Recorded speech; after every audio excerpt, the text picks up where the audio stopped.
Tamas, thank you so much for joining us today. I believe you're from Budapest, but you're contacting us from London. So this is very European, for sure. And Yeah, can you hi. tell us about Thanks your for having project? me. That's correct. Yeah, so coronavirus basically interrupts the life of tens of millions of long-term chronic patients, patients like suffering from Parkinson's disease or multiple sclerosis, who actually need regular medical monitoring and adjustments to their therapy.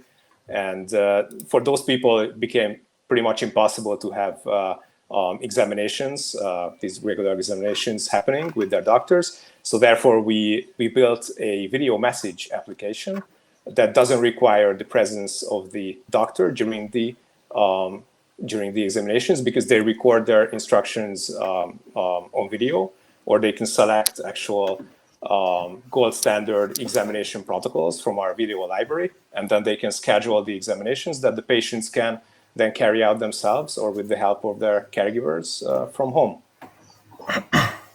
And that's So we can call this patient-recorded. guided telemedicine. So it's a guided telemedicine. So it's a way to amplify the ability of healthcare providers to deliver services. Would I understand that correctly? Yes, exactly. And because we're using offline video, so it's not a real-time video chat, the video quality is a lot better. So it's actual HD video. And for these patients, it's very important to actually be able to monitor their fine motor movements. And with live video, that usually gets blurred, or there's a lot of freezing going on.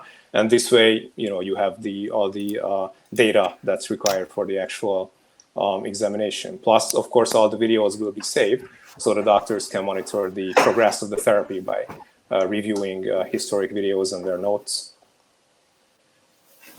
So because you have historic video, that means that as there are new developments with algorithms to process the data from the videos, that means you have a library where you can actually improve the diagnostic capability. Do I understand that correctly? Yes, and actually you touched upon a very interesting point, because our company actually focuses on human movement motion. So we've been working on these kind of algorithms for quite some time. So that's exactly our plan, to embed our movement analysis machine learning algorithm in this patient record system, so that we can pre-assess the fine motor movements of the patients that we record on video, or we record, for example, on a touch screen of a phone or a tablet. Yeah.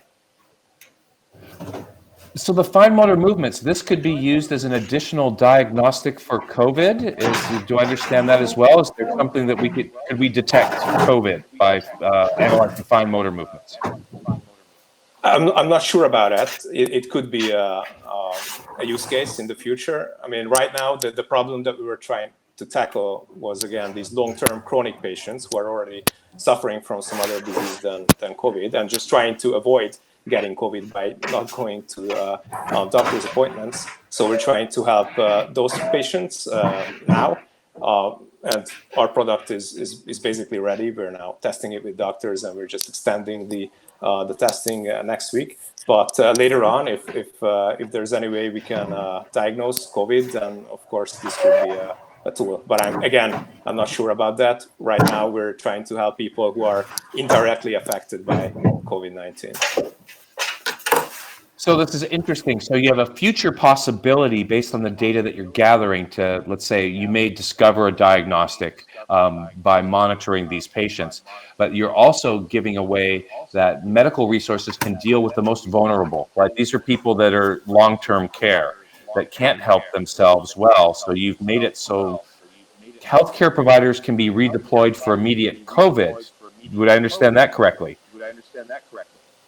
Yes, I mean, we save a lot of time for doctors, because they don't have to spend time arranging appointments and keeping appointments, because it's all just an asynchronous video message solution. So once the instructions are recorded, and of course they can be reused, or as I said earlier, they can actually use pre-recorded video instructions by professionals following these examination protocols for these kind of diseases. And the patients can do the examination in their own time, and the doctors can review the examination videos again in their own time. And they're less busy, for example, treating COVID patients. But mostly what we're solving is just so what happened with the COVID-19 crisis is that these kind of face-to-face meetings that are actually required to monitor these long-term chronic patients just became impossible. So,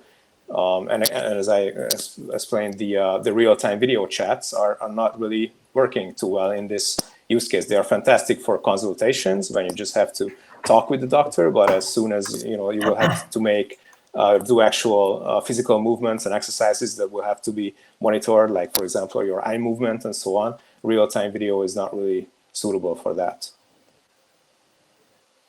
Well, this is very interesting, Thomas. So as a parting message, what inspiration can you give to people watching this and why hackathons are important?